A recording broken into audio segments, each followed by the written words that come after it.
Yang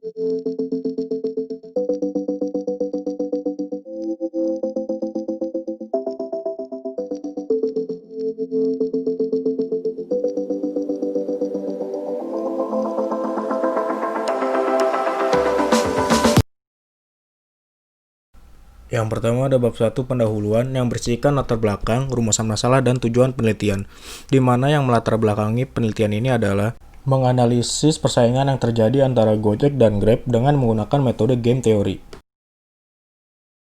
Bab 2 atau tinjauan pustaka terdapat SOTA. Ini merupakan contoh dari SOTA tersebut.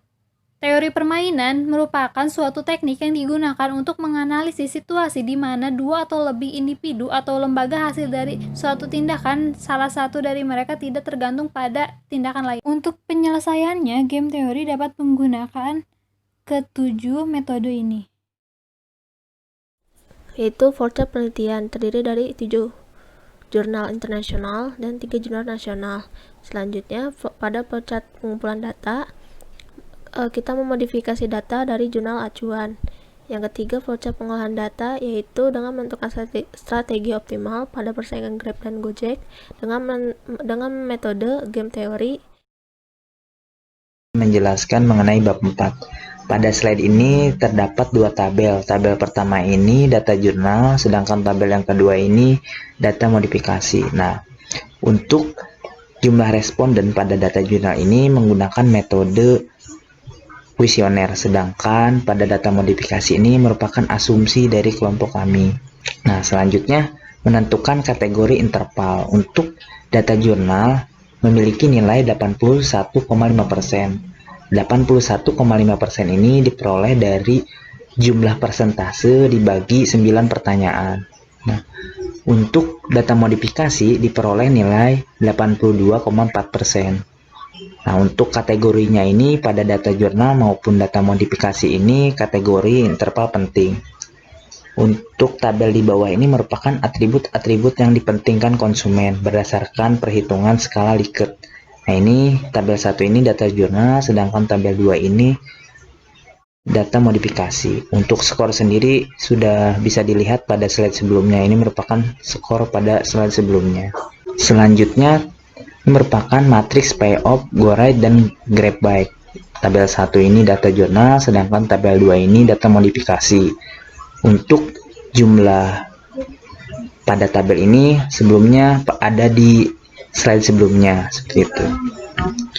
Nah, selanjutnya merupakan nilai matriks perolehan GoRide dan GrabBike. Nah, pada tabel 1 ini data jurnal, sedangkan tabel 2 ini data modifikasi. Untuk hasil pada tabel ini merupakan hasil pada slide sebelumnya. Nah, jadi diperoleh hasil seperti itu.